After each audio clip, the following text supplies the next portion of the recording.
Bien, j'ai constaté que sur un certain nombre de points, les personnes, je m'excuse de ce mot, posaient vraiment des questions cons, comme si effectivement, encore une fois, le SDF devait être cantonné dans son petit univers sur des cartons avec un litre de rouge.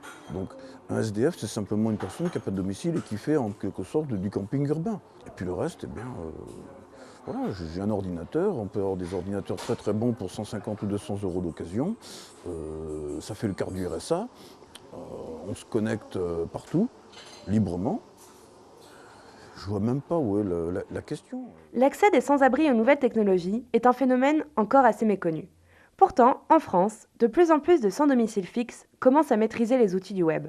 Beaucoup de gens, effectivement, parmi les SDF utilisent les nouvelles technologies. Si un jour vous passez, par exemple, au McDo de Denfert-Rochereau, vous verrez, il y a régulièrement dans la salle du fond 4 ou 5 personnes.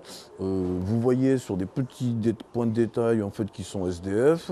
Et puis ils ont tous un ordinateur 17 pouces. Et c'est vrai que là encore, les gens qui ne connaissent pas, qui ne réfléchissent pas, diraient, vraiment en étant comme ça, mais comment ça se fait, un SDF qui a l'ordinateur, mais il ne peut pas s'acheter à bouffer. Mais bon, c'est comme ça qu'on se maintient. C'est comme ça qu'on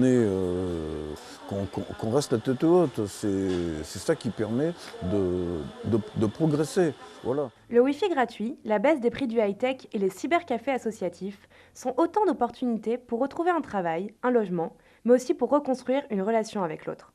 Pour moi, ça peut recréer du lien, oui, à condition d'être déjà en état de vouloir communiquer avec autrui, en état d'être seulement SDF. Que m'a apporté SDF 75, ça m'a apporté la possibilité de me faire connaître, la possibilité de faire connaître aussi le fait dont le public ne semble pas avoir conscience, à savoir qu'il y a quand même des SDF qui sont différents des autres.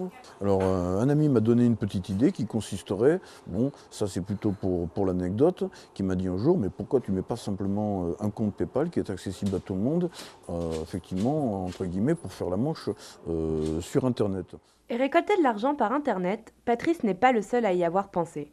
À San Francisco, 2 étudiants ont créé l'application iHomeless. Leur concept, donner un flashcode personnalisé aux sans-abri, permettant à l'usager de leur créditer de l'argent. Cet argent peut être uniquement dépensé dans des supermarchés, des laveries ou encore des cybercafés. Comme il expliquait dans ce reportage, c'est destiné à permettre à la personne d'aider le sans-abri sans qu'il fasse des conneries en fait. C'est pour lui éviter de boire. Donc ça veut dire que la personne, elle voit toujours le sans-abri comme quelqu'un qui est susceptible sinon de faire des bêtises si on ne lui tient pas la main. Donc le comportement de la personne vis-à-vis du sans-abri, en fait, reste par le même.